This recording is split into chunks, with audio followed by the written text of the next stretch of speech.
Picture this. It's 2018. Ronaldo is undoubtedly the best player in the world, after winning 3 Champions Leagues in a row and being the top scorer in each one of them. Nothing can stop him. Well, actually, he takes an unexpected decision. After the final against Liverpool in 2018, he hints that he's going to be leaving Real Madrid. And then in the summer, he actually ends up joining Juventus for a new challenge. The expectations were super high, but he ended up being a flop. But why is that?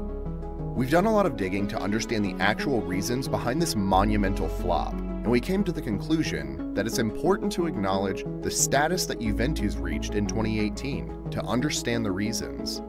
The Italian giants were coming off of an almost decade of pure dominance in Italy, winning Series A 7 times in a row. Sure, winning the league is great, but after you do it 7 times in a row, it was time for the next step: conquering Europe. They came very close to the goal twice. In fact, they lost the Champions League final in 2015 against Barcelona, and in 2017 against none other than Cristiano Ronaldo's Real Madrid. That was probably the best Juventus team of the last decade. Even though they lost 2 finals, there was one positive note. The improvements were evident season after season. In 2018, Juventus was having a wonderful season again. The team was led by their jewel and fan favorite, Paulo Dybala. But there were many other elite players in the team, such as Buffon, Chiellini, Higuain, Mandzukic, and so on. After beating Tottenham in round 16 of Champions Leagues, Juve had to face Real Madrid. The first leg of the match didn't really go as planned for Juventus, but ironically, that night probably marked the turning point of Ronaldo's career too. As you probably remember, Real Madrid won 3-0 and Ronaldo had a spectacular performance, scoring 2 goals, and one of them was probably his most iconic goal of all time.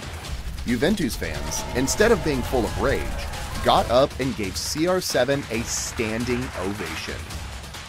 In the second leg, Juventus almost pulled the impossible by nearly completing a historical comeback, with the hopes for that being shut down by, guess who? Cristiano Ronaldo. But that's another story. Fast forward to the 2018 summer. Juventus fans desperately wanted the Champions League trophy for the team.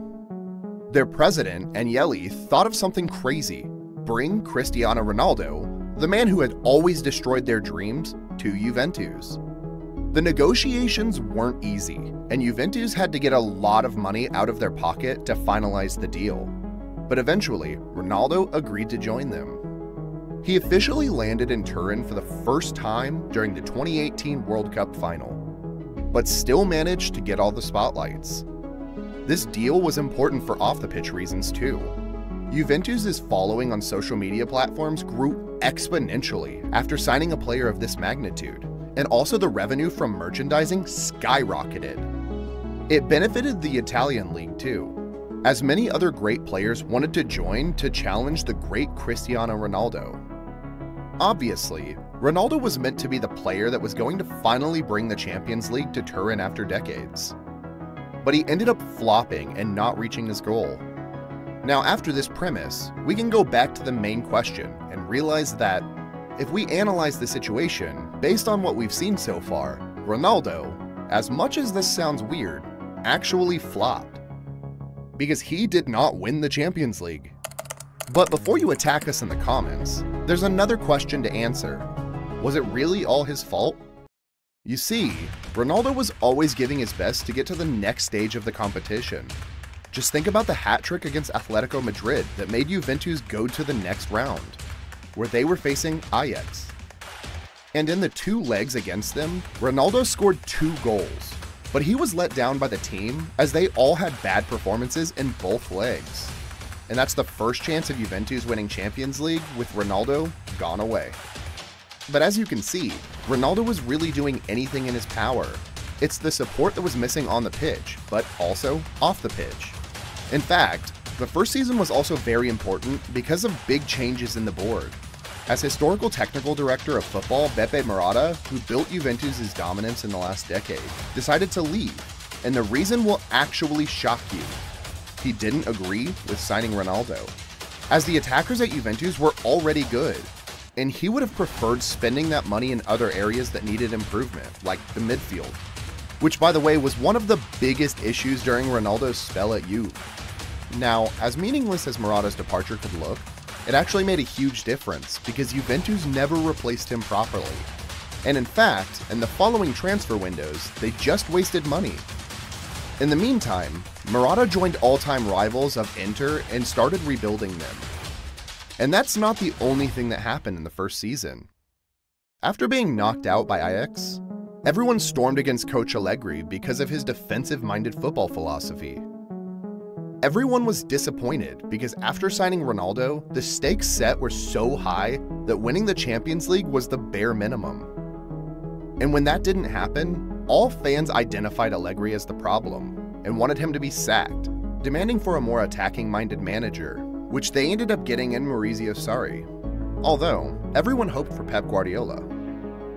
Juventus was building an instant team, which is a team that doesn't have any expectations for the long term, but the only expectation is to win the first couple of seasons.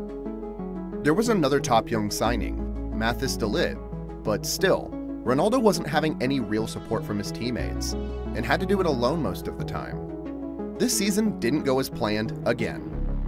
With Juventus already losing money, another tragic event happened that only made their financial situation worse: COVID-19. On top of that, the dressing room didn't want to follow Sarri's rules about their Champions League's path. The Juventus played the first leg against Lyon in February and lost. Second leg was played in August due to the pandemic, and Juventus got knocked out. But Ronaldo still scored 2 goals and kept the hopes alive until the very last second. And here we go, another season wasted for Ronaldo. The last one was an even crazier one. Juventus challenged their manager once again, appointing Pirlo, who was at his first ever experience as a manager. Juventus ended up losing the Scudetto and getting knocked out once again in round 16, with Ronaldo being extremely mad in the dressing room at halftime and then crying at full-time. This was his last season in Turin. After that, he left for Manchester United. As you can notice, there was really no support helping him to succeed. Off the pitch, as we've just seen, and also on the pitch, because there were no Marcelos or Benzemas or Modric's like in Madrid. If we have to look at Ronaldo's performance individually, he scored more than 100 goals in just 3 years, and still, it felt like Ronaldo was going to be the one to finally pull off the impossible for Juventus. But he actually ended up being the start of the downfall of the Italian giants. Now, it's time to answer the other question we asked ourselves a couple minutes ago. Is it Ronaldo's fault? It's better to say that it was a collective flop overall, rather than an individual one. I mean, sure, Ronaldo is the best in the world, and he's supposed to be the one to carry the team to victories. But he's not some sort of superhuman that can do everything by himself. Realistically, Juventus didn't have the financial power to make the investment to sign him, and if they had it, they would have built a great team around him. And maybe today, they would have had one more Champions League in their trophy cabinet. But wait, before you leave, don't forget to have a look at the other videos we made, especially if you're a Juve fan. You'll love this video on your newest wonder kid, Kenan Yildiz.